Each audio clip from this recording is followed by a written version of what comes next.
Hello everyone, and welcome to today's webinar titled Run a Smart SaaS Company, Data-Driven Insights for Customer Acquisition, Customer Success, and Churn Management. My name is Rihanna Collier. I'm Vice President of the Software Division at SIIA, and I'm delighted to be joined today with Guy Nurpaz, CEO of Tatango, and John Brody, General Manager of This Moment. Guy and John will be sharing their thoughts and best practices on improving your customer life cycle, if you will, which today is critical to your overall growth opportunities. Before I turn it over to Guy and John, just a couple of housekeeping reminders. First, this webinar is being recorded. We will provide you with the recording and the presentations following the webinar. We'll send out an email with all that information, so you'll have that for follow-up reference. Next, all phone lines are set on mute. We do want to make sure we answer all of your questions that come up during the course of the presentations. So please use the chat box on the left of your screen to ask any questions. Feel free to pose your questions at any time, and we will address them at the end of the content. Finally, I would like to highlight a couple of upcoming SIA activities and events that you might find of interest. So first, we are in full swing of our CODI judging season. If you are not familiar with the CODIs, they are the industry's only peer-recognized awards program. And we look for industry experts like yourself who are willing to get up and close with some amazing products and provide your feedback to us. We are currently looking for judges in the categories you see there on your screen. So if you're interested in participating as a judge, the URL is there, or of course feel free to contact me or anyone at SIA directly. Next, I want to highlight a couple of upcoming SIA events. First, our Public Sector Innovation Summit taking place February 13th in Washington, D.C. This particular event brings together government IT and industry to discuss how innovations like cloud and mobile are transforming government IT departments today. And then last, SIA's Maximize Conference taking place May 20th through 22nd in San Francisco. Maximize is our signature ISV event, and the theme for 2014 is growth and how ISVs can maximize growth opportunities. So certainly the topic here today sits really well into the theme for that event. The URLs for both are there on your screen, again for reference. But and again, you can feel free to reach out to me directly or anyone at SIA if you have any questions or would like to get involved with one of these activities. Okay, so now on to why we are here today, how to run a smart SaaS company. At this time, I'm going to go ahead and turn it over to our first presenter, Guy Nurpaz, CEO of Tatango. Guy, I'll let you take it from here. Thank you very much, Rihanna. And good morning, everyone. Thanks for joining the webinar. We're going to talk about what we call smart customer engagement, which is a data-driven approach for maximizing customer success. The outline of today's webinar, I'll start by introducing the concept of data-driven approach towards customer success. And then John is going to share his experience from This Moment on how he and his team did customer segmentation and renewal success at This Moment. And I'll summarize by giving some pointers in how to get started with this approach. And we'll have enough time towards the end of the webinar for Q&A. So feel free to write your questions in the chat box, and we will discuss this later. So jumping right in and introducing the data-driven approach towards customer success. Before that, I would like to introduce myself and the company. So Tatango, we've been around for a little bit over 3 years. Our customers, we have over 100 SaaS, software as a service customers who manage in Tatango over 2 million of their customers, which is also over 20 million of their users.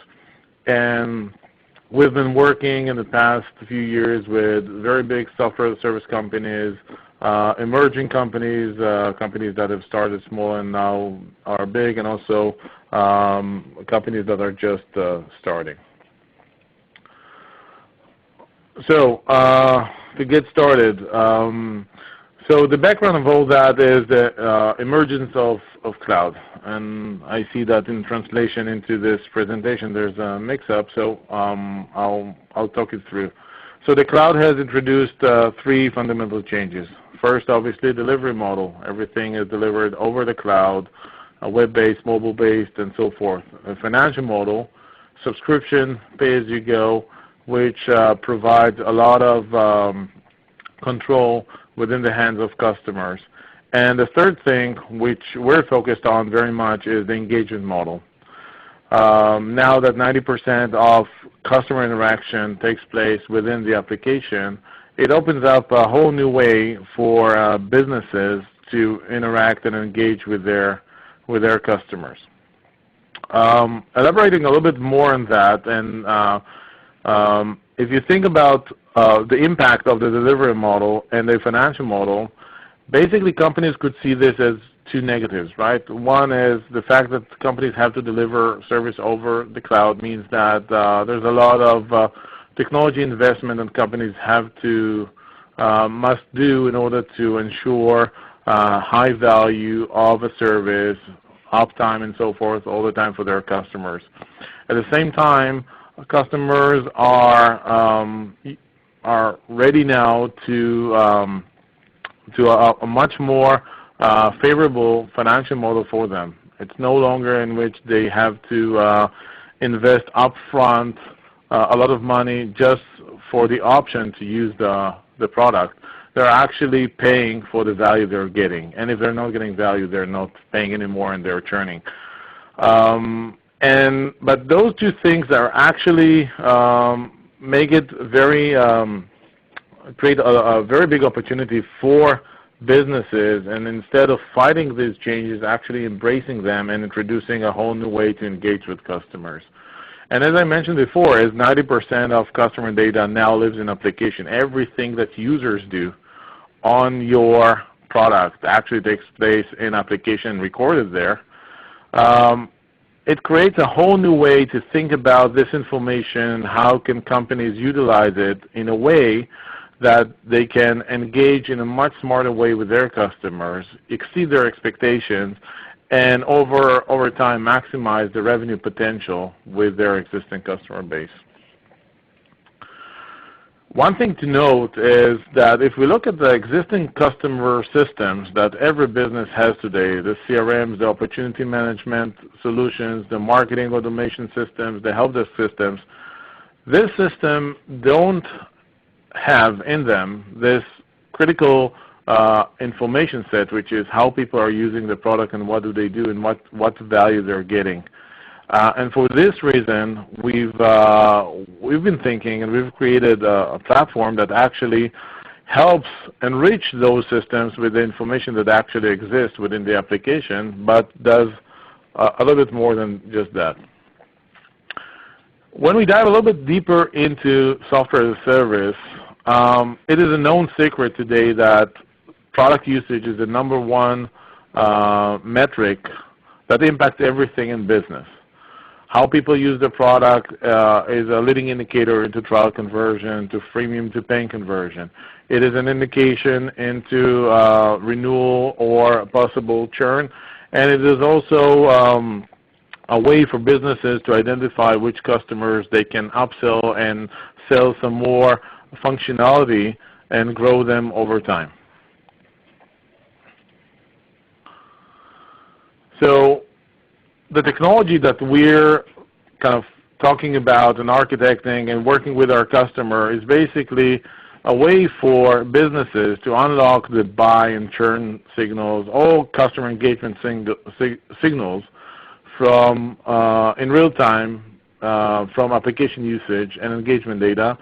And the most important thing, data is always meaningless unless we turn this into actionable insights that sales, marketing, customer success, and product guys can use in order to to grow customer value and grow the business.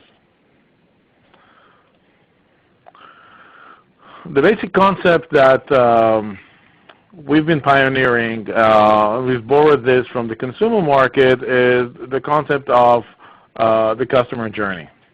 And simply put, in order to have a successful recurring revenue business, companies have to ensure recurring value to customers, and that's the key of that. If we look at the chart, we see this green line, which is customer progression in a very positive way. However, since customers have so many options, there are so many options customers can make a decision to drop off the green curve and stop using a product or turn to alternative products and so forth. And as a business, what companies should do is basically figure out their own customer journey for their business. And the customer journey is broken into three main value points. There's this first value point in which from the time customers start using a product until they get the first value and they are making a decision to move on. This could be part of the trial, the freemium, or the onboarding process. There's the ongoing value. This is the cadence in which customers continuously get value from a product, hence renewing and continue to use the product. And there's this obviously new value, which is all about growth, upsell, cross-sell, and so forth. And if you think about your business in this context, you'll obviously have different points of value. But if you think about this from your customer's perspective, it's all about making sure customers see value all the time because customers have options. So when I talk about engage with customer in a whole new way, we're basically talking about a system that enables businesses to be smart about their customer and engage with them in a whole new way. So if we look at this diagram from the bottoms up, we're talking about connecting application usage data in real time and business context from the CRM, help desk, billing system, and so forth, and turns that into what we call the listen piece, which is a centralized customer engagement repository. On top of that, and this is where data comes into play, set of analysis and regressions and signal findings. Think about it as a pattern recognition that from this information, as a business, you understand which customers need your attention and why, which customers demonstrate buy or churn signals. Could be positive, could be negative. And then the engage piece, the upper level, integrates this information into your existing or new business processes around trial conversion, user onboarding, customer success, churn management, and product experience, and so forth. And this listen, understand, engage, which is, I guess, the most important piece here is the understand. Now you have a very clear visibility into what's going on with customers, enables businesses to engage with customers in a whole new way.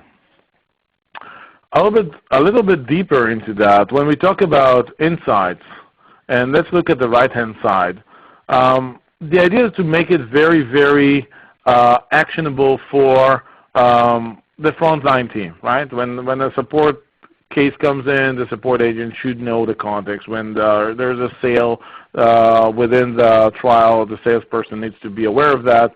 And also the customer success team needs to know which customer needs attention and why. So the idea is to make it very simple. So we start with simple abstraction of information like metrics. You know, think about it as you go into the doctor and there's customer health, which lets the doctor know if the customer is healthy or not. Or things like engagement score. It's a rate in which the engagement of the account grows or declines. And this is all built out of vital signs such as license utilization, the amount of actual seats being used versus the amount of seats being purchased, and many more. And then there's this thing of alerts and flags, and that's all about real time, because we know that if a customer has is about to make a decision to drop off your service, you want to be aware of that as soon as possible to be able to actually change the outcome. So things like admin, the fact that the admin has changed, or that there's a support ticket storm, or the customer is online right now, and many more are important for businesses in order to respond very quickly to ever-changing events within the customer. And the third thing, which is what we call discovery, is the concept in which, how can I learn more about my customers? How can I ask all those questions of who of my customers in the next 3 months are not in good shape and will probably churn, and so I can take action? Who are the key users that I can go for references and so forth? And this is really where it opens up to engage in a whole new way with customers. A little bit about the concept from, I would say, technical perspective, but not too technical perspective, and I'm going to focus on the center three concepts. The first one is, when we talk about software as a service, maybe the decision makers could be the executives, but the actual users are the people who are using the service. These are the people who are actually getting the value from the product. So in order to solve this problem, the model needs to support users and at the same time companies. It has to support a very deep segmentation of users and accounts, so you could figure out, think about this as a needle in a haystack. You can figure out which customers need attention, and it has to respond in real time. It has to make sure that as a business you can respond to ever-changing conditions within your customer base. So to summarize my first part of the conversation, the new model of cloud enables businesses to engage with customers in a whole new way, and I would like to introduce John Brody, GM of This Moment, who can take us through their experience and what they've learned while implementing such a model. John, the floor is yours. Wonderful. Thank you very much. So my name is John Brody, and I am the General Manager here at This Moment. I wanted just to tell you a little bit about what we do. We were founded in 2008, and we have a leadership background from both the media, web, and also from software as a service through Adobe and Omniture. We focus on building dynamic brand experiences for the world's biggest brands. Our software as a service platform allows brands and agencies to create, manage, publish, and measure experiences across multiple platforms and distribution points. So with one system in our content management system, our customers can create incredible brand experiences, and that brand experience can live on Facebook, on YouTube, on Twitter, and mobile, and any other platforms as well. We're also very well known for our user-generated content campaign creation and management. So besides just the fact that we have really engaging front-end experiences, our real value proposition is the fact that you can update those experiences and also curate user-generated content, including hashtags, with our back-end system. So it's absolutely critical that our customers understand early on that the value of our system is in the back end. So that's why I was really interested when I first got introduced to Tatango, to make sure we could understand how our customers were actually interacting with what happens on the back end. Another huge aspect of our value proposition is that brands can have global campaigns and really create governance across all of the different campaigns and different regions. So it's also important that every region of a campaign and a brand campaign gets into the system. So this is also really important to understand. Not only is an account using our content management system, but who and what are they actually doing in it. And finally, we have a lot of the similar types of customers as to Tango. So we have over 200 leading brands that use our service. Generally we focus mainly on Fortune 500 brands overall. And we've done over 400 deployments across YouTube, Facebook, and web and mobile.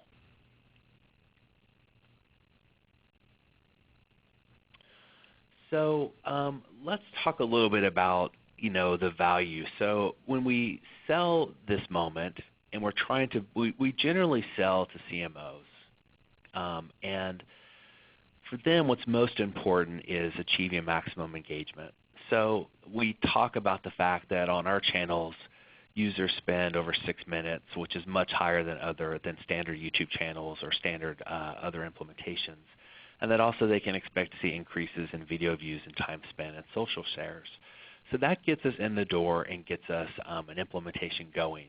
But really, I'll talk about in just a few minutes, that's really just where the work has begun. So at this point, we've convinced the company to move forward with this moment, and their implementation begins. So I'd like to talk a little bit about that life cycle and what it looks like for us. So if you are in a SaaS-based business, your customer life cycle probably looks something similar to this.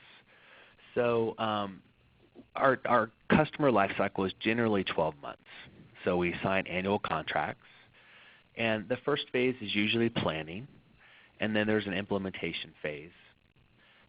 We generally power immediate campaigns.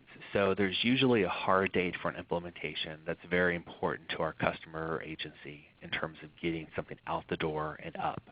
And then right after that time, there's usually what I call a post-launch period where the customer is live with their campaign and they're very active in terms of moderating UGC content, making updates and changes, checking metrics.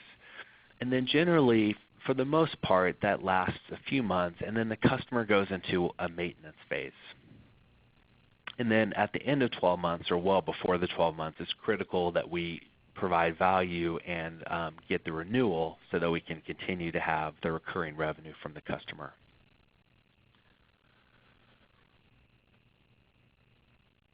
When I first looked and got to know our customers, what I realized is that the first two phases, the planning and implementation phase, are generally what I would call a honeymoon phase. The customer is excited. They're really up against the deadline. They understand the value of our tool, and we get the campaign live, and then we enter the post-launch and maintenance phase. And that really, what we realized is that's really when a critical period begins in terms of the customer actually seeing the value in our software. But since we have, at any given time, we have over 300 of these implementations live, it really becomes important to us to understand, well, what customers do we focus on and what do we look for in that critical period to make sure there's a renewal. So ultimately, after giving this a lot of thought and a lot of analysis, we've come to the conclusion that for us, a contract renewal ultimately is driven by demonstrating customer value, and that the single best indicator of customer value is product usage. Now that's probably not an intuitive statement, and I just want to talk about it a little bit. Because it might be natural, and this is the way I looked at it at first, it might be natural to say, well, actually, probably contract renewal is driven most by customer value, and isn't that really ROI and return on investment? And that's true in the macro sense, in that a customer is ultimately going to look at this moment and decide whether or not the money they spent with this moment provided value in terms of creating a positive return. But for us, there are so many aspects outside of our control that impact that return on investment. So for instance, if a customer doesn't drive media to their experience, they might not get a high return on investment. We can't control that. And even if they did have a high return on investment, they might decide, well, it would be easier actually just to have an agency build us a one-off experience instead of having this moment provide the software to do this. Maybe this moment is more than we need. So for us, really, the only way we can really prove value is what we can control. And what we can control is product usage. And so we've really focused on that as a metric.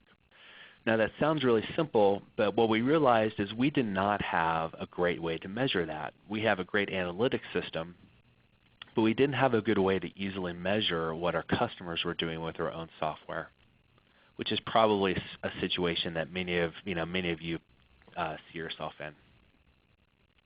We also realized that we are definitely a company that's well invested in Salesforce, and that's where people spend most of their time analyzing accounts. So what we wanted to do was create a bridge between our CMS and Salesforce so that we could easily not only get the insights around our customer usage, but we wanted to be able to get them inside of Salesforce. And so we used Tatango's, first of all, their instrumentation to measure in our CMS, which I'll talk about in a minute, but they were also able to provide the smooth integration into Salesforce we needed. And this was really critical for us. I just wanted to take a moment to talk about it because it's very difficult in my experience to get your employees to use a new system. So a lot of people will go into Tatango, but people need to have access to data in the systems they use, and so that's one of the reasons I really love the integrations available. So let's talk about customer segments. So it doesn't help if you have 300 customers and you are just simply getting another data dump of information about what those customers are doing, because then you're really no better off than you were before. You just have more information than you know what to do with. So one of the things that we realized is we really needed to segment our customers to talk about what are these key customer segments and when are they most important. So what we first decided was when I talked about the value, the product usage, the two most important and critical aspects to this moment to get the value of our software on the left is making sure that people are using content management and analytics. So that's an important segment. Are people using those tools or are they not? Going over to the lifecycle phase, like I said before, the post-launch and maintenance phases are most critical. So that's a big segment of ours. Going down, the change in usage patterns. Sometimes the biggest segments are indicated by a change. So if somebody goes from an active user to an inactive user, that's obviously a very critical change. And then finally, we decided that we can't treat every customer the same. So we really needed to look at account tiers based on revenue amounts. And so we really wanted to focus on our most important customers in terms of Tier 1 and Tier 2. So basically, by doing this exercise, and this is like something you can do with or without Tatango, you just start realizing what are the most important segments and what are the kinds of changes that you would look for to indicate customer health or renewal risk or not. So what I want to do now is just kind of talk a little bit about how we actually used Tatango to get to the heart of some of these segments. So one of the big things was that it was just very easy to set up these segments and insights with Tatango. So this is just like a screenshot of the tool. And basically what I'll show here is at the top you see the attribute. So I was able to designate Tier 1 customers because Tier 1 for us is if they have a contract value of more than $300,000. Our product is called Deck. So I was able to see, I wanted to look at customers that have been live for more than 90 days because by that definition they're in the post-launch period.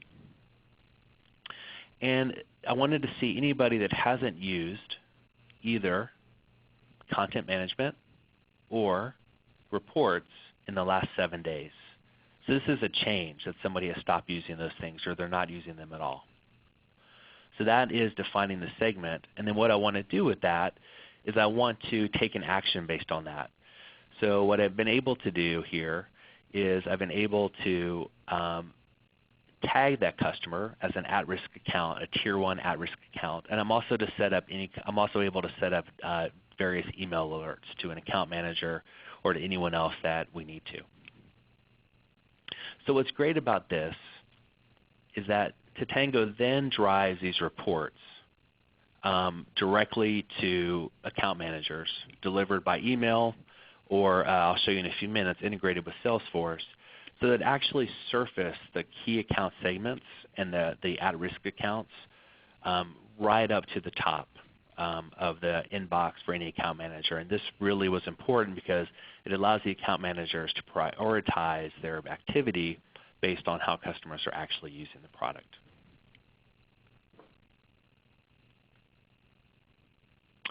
For me as the general manager, it's really critical for me to see overall what our trends are, and then also it's critical for me to see how our staff is doing by success manager or account manager, and how we're doing by contract value. So the reports at a summary level have been really important to me.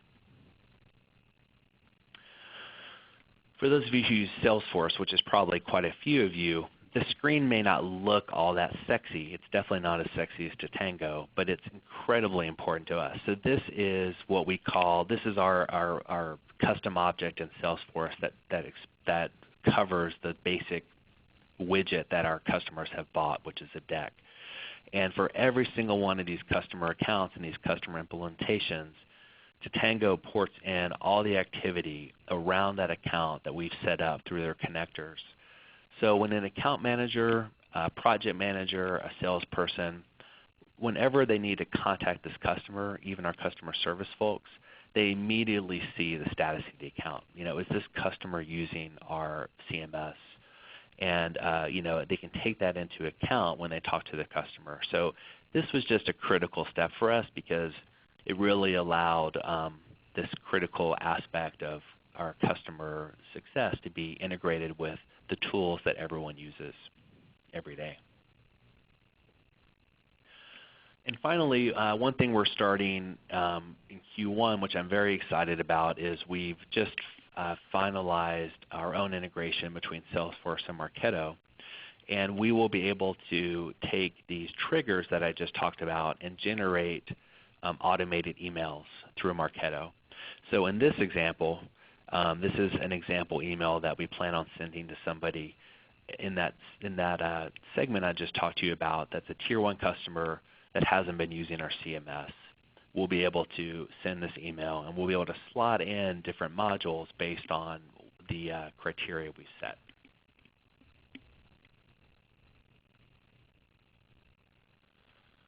So my recommendations based on everything I've learned is just really a few simple things that have really helped us and have, they took some time for us to actually realize. They're so simple that they might sound almost quaint, but they're really important to act on. So number one is know how your customers are using your product.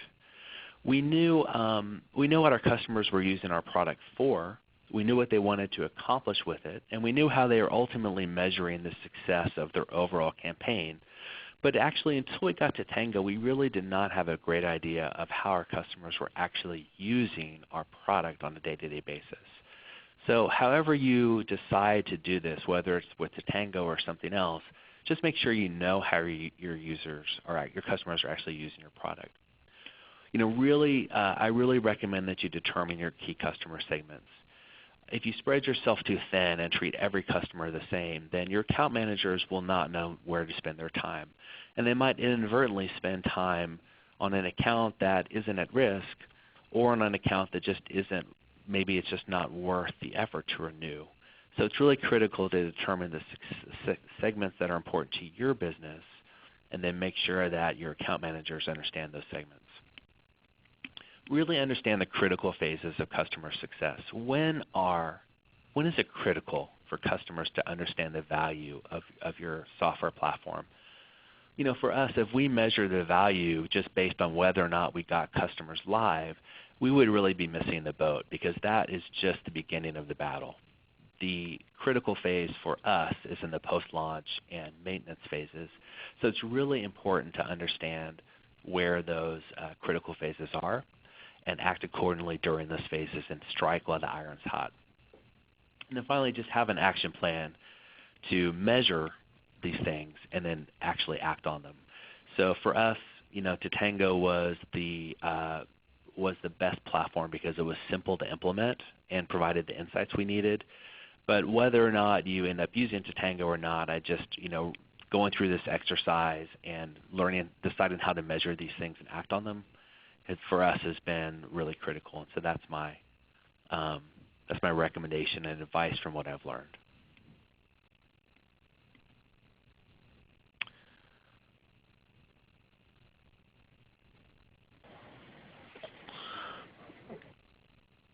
And with that, I will turn it back over.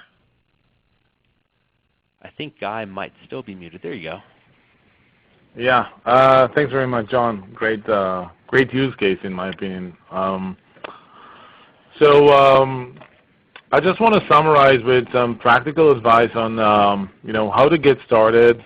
I think John did a very good job at laying out the fundamentals of how to think about a problem in a very practical way. I'll start with that and give two other advices. So the first thing, much like John described their customer life cycle, we call the customer life cycle customer journey, but it's the same concept in which they actually model your customer experience over time, and based on the customer journey or the customer life cycle, you take action accordingly. When talking about taking action, right? I believe that there are two ways to look at the problem. One is on the right-hand side, you need to have sensors which will tell you which customers need attention and why. This is much similar to what John was talking about in terms of change, identifying change, either positive or negative, so you can respond. And that's responding to the ongoing customer base changes. And the more customers you have, the more automated way you need to have in order to ensure that there is a clear ratio between the number of customer success people and the number of customers or revenue that you have. And this is very similar to a sensor system which identifies, monitors for specific conditions, and when these happen, helps you figure out what to do next. At the same time, I'm also talking about this proactively driving customer value, much like in medicine. When if you want to be healthy, you need to eat well and exercise and live life without stress. And that's exactly a focus in which you should have on your customers to proactively drive customer value. And those two approaches should be combined, not just monitoring for changes or not just driving customer value. These should be combined. A more specific exercise or example, when we talk about this sensor early warning system, think about this cycle, right? And the cycle is making a positive impact, obviously. And in order to get there, we were thinking about this cycle of continuously monitoring customer situation for changes, because within your customer base, changes always happen. You just need to be aware of that. And once changes take place, you want to identify and diagnose the changes. Is it positive? Is it negative? And what needs to be the next action, and script the next action into a playbook to make an impact. Meaning that, for example, if we are thinking about the problem of churn, we want to identify leading indicators that will lead into churn ahead of time, so we can take action before churn already happened. And the key is to focus on leading indicators. For example, a product could be not used well because some customers need additional training. So the cycle would be monitor all customers, identify leading indicators of shallow usage and low utilization per account, diagnose which actual training is required. Is it how to use the product, how to use specific features, and so forth, and then take action based on the diagnosis. And this will the impact that you're looking for. And the shorter the cycle is, the faster the time it takes from monitoring to taking action, the most likely you are able to actually make an impact and prevent incidents like churn or maximize the chances for renewal.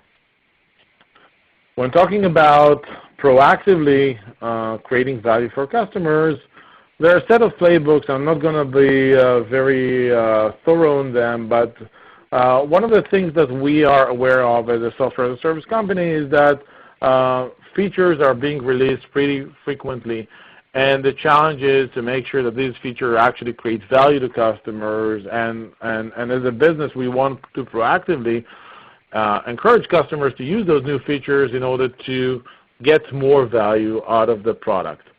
So think about it as campaigns that you run into your existing customer base in order to drive more value, proactively drive more value to your customer. One other concept to consider, as a software as a service company, you are aware to a lot of best practices and customer case studies that actually take advantage of your product and come up with smart and valuable outcomes out of that. Packaging those best practices and pushing them into your customer base is definitely a proactive approach in which you tell the story differently and drive more value to your customers. And with that, I would like to kind of turn it to questions, and I see that there are some interesting questions in the question bar to discuss what we've just reviewed. Thank you, Guy. Thank you, John. I thought that was great. There are some questions. First one is there a way to manage multiple contracts within the same customer? How did those get viewed? Basically, tracking a customer who might be using two different products. Yeah, that's a very good question, and the answer is yes. There is a way to manage. The hierarchy becomes a little bit more. The hierarchy of users, accounts, products, services is a little bit more complicated when we're talking about software as a service, but multiple solutions have a way to overcome with that, and Tutango is one of them. Great. Now, John, can you talk a little bit more about the differences you've seen after taking, this new approach? I mean, have you seen an improvement in renewals? Are there certain, light bulbs that have gone out for you that have really improved just your overall business and your growth potential? Yeah, there certainly have been. So I think there's kind of one of each in terms of light bulbs and ROI. On the light bulb side of the house, we learned a lot about how customers were using our product, and we had actually came to the conclusion that we were investing quite a bit of product development cycles on areas that customers didn't really use, even though we tried to do a lot of education. So on the light bulb side, it really helped us to hone what we actually focused on in terms of product development. So that was kind of an unexpected benefit. In terms of renewals, we have seen a positive uptick in our renewal rate, and although it's of course hard to attribute that to all of that uptick to any one thing, I have to say that the actual measurement, segmentation, and early warning signs that Guy talked about in terms of indicating accounts that are potentially unhealthy, and especially Tier 1 accounts where a lot of revenue is at stake, I attribute a lot of the uptick in our increased renewal rate to that early warning system. Great. I want to remind the audience to please go ahead and keep your questions flowing in the chat box. Next question is, do you find any issues with reminding people that they aren't using the software that they paid for? So you get this indicator saying product usage is really low, and you need to reach out and say, hey, we want to make sure that you're finding value. Is there any issues that you come across when talking to people about that? Absolutely. I mean, as Guy knows, he's in the software as a service business, just like we are, and I'm sure that many of you are. And you can have all the early warning signs you want, but then your question is great. You have to act on them. So that's why it's critical to have a really, really good account management team that can look at the early warning signs. But then what's important is when you reach out to the customer, to have a good sense of what's actually going to be providing value. So that's where the real human effort comes in. And yeah, of course, sometimes there's an early warning sign and you simply can't save the account. But at least with this, there will not be for a lack of trying. So getting the early warning sign and then partnering up, and then giving that data to a really competent account management team that has great emotional intelligence, that has a great customer rapport, that is able to understand what the customer is trying to accomplish, those go hand in hand. Mm-hmm. Creating those and keeping those relationships moving. So when creating sensors, what type of weighing or scoring can you use to determine who needs attention first? If there are several sensors, how do you work together to deliver kind of an end score? Yeah. So I would like to take that. So the sensors is, the more sensors you have, the more information you have, and this sometimes can create a very big problem. Who do you pay attention to? And the framework that John mentioned and I kind of was trying to repeat again is it's very much business focused. So segmenting customers based on customer value, and then segmenting based on life cycle stage. For example, ones who are more closer towards renewal maybe should get a bigger focus. Strategic account maybe get a bigger focus. And onboarding customers we should look at the sensors a little bit differently because we're looking for different signals. So the challenge here is to be able to model correctly for your business what is it that you're actually looking for. So not just looking at the raw data, but also being able to model what are the gaps, if you will, positive or negative gaps from where you expect your customers to be that you're looking for. And segmentation, and for this reason, segmentation, ability to have multiple dimensions of segmentation is absolutely critical to be able to come up with your own answers to your questions. And how important is real time in managing customer engagement today?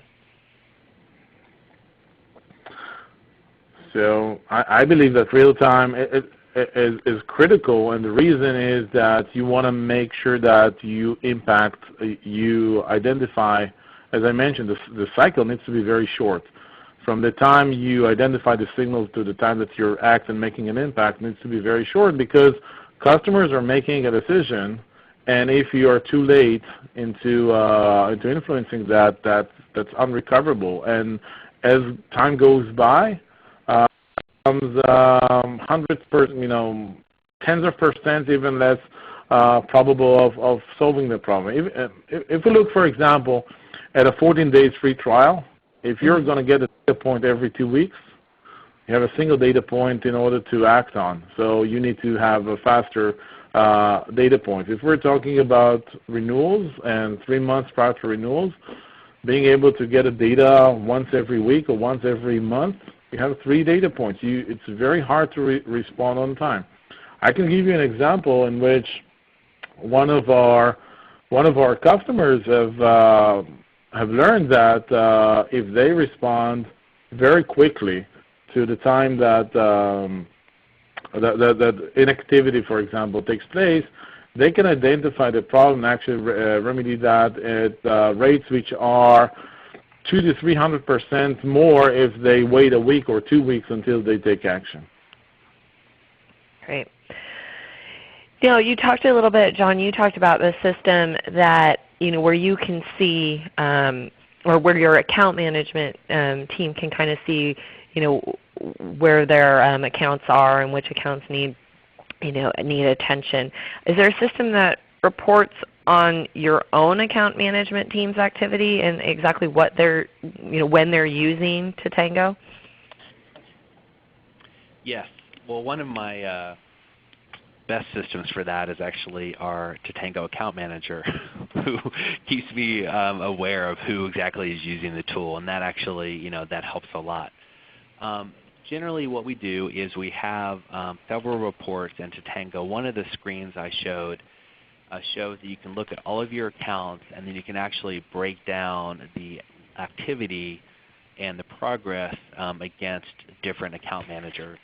And so essentially you can take any metric or any any trigger or signal you want to track, and then you can slice that by account manager. So you can see how each account manager is performing relative to the others in the group. So that's how we do it. And then also in terms of like account activity, like I said, a lot of our account managers spend most of their time in Salesforce. So one of the great things with our implementation is that even if our account managers don't log into Tatango every day, I can be confident that they're getting the Tatango usage information that's just embedded in all the reports they're already looking at. Great. Well, I know we're approaching the top of the hour, but I do want to talk a little bit about the implementation process. So how much, John, I'm going to ask you from your perspective, on implementing, deploying Tatango, how much internal effort, time, can you talk a little bit about the process itself and, how long it took to get up and running and who needed to be involved in that process? Sure. When I think about Tatango and the implementation, if you haven't used a software package like this, I would compare it to something that's sort of like a simple implementation of Omniture Site Catalyst or Google Analytics. So there's really two aspects. Number one is that from a business perspective, what do you need to measure, and what are those customer segments and phases that are critical? So that goes back to my closing slide and the information I showed there. So you need to have the person that is going to be responsible for renewals. You might need to do some brainstorming and have a business stakeholder that can determine those. So once you've done that comes the technical implementation. And the technical implementation is quite straightforward. It's a JavaScript file that you just simply, once you've defined these parameters, you have a configuration file that you attach to a portion of your backend system. And on that one, the way I describe it is it took about a week all said and done. It didn't take 5 full days of a developer's time, but to implement it, to QA it, to take a look at it, to make sure it was returning the results, it took us about a week. And just in follow-up to that, what about your staff, your account managers and stuff, getting them really up and running and using the system, recognizing the importance of it? Well, that was critical. Although what's interesting about that is I think that for us what ended up being more important was aligning our incentives and our compensation for our account managers more closely with the activities we wanted them to do. So we actually we didn't always have our compensation for account managers really tightly aligned with the metrics we wanted to, which was renewals for these Tier 1 and Tier 2 customers. So once we really explained to our account managers what we wanted the role to be and then closely aligned our compensation with that, then the usefulness of Tatango really became self-evident. It wasn't hard to explain to people why you would want to use this. This was just basically a tool in their hands to help them meet those renewal criteria, which were was a big part of their compensation. So it really, I think that basically it was more about aligning the job and then providing the tools. It wasn't like beating them on the head and showing them they had to use something new. Great. Well, we are at the top of the hour. I want to thank Guy and John for your time today. I think this has been extremely valuable. If there are additional questions, we will take those offline and make sure that both Guy and John have those and can get back to you with those answers. I just want to remind everybody that the webinar has been recorded, and you will receive all the information to view the full recording and the slides as well. So with that, I'm going to wish everybody a great day, and again, a very special thanks to Guy and John, and happy holidays to everybody. Thank you. Thank you all.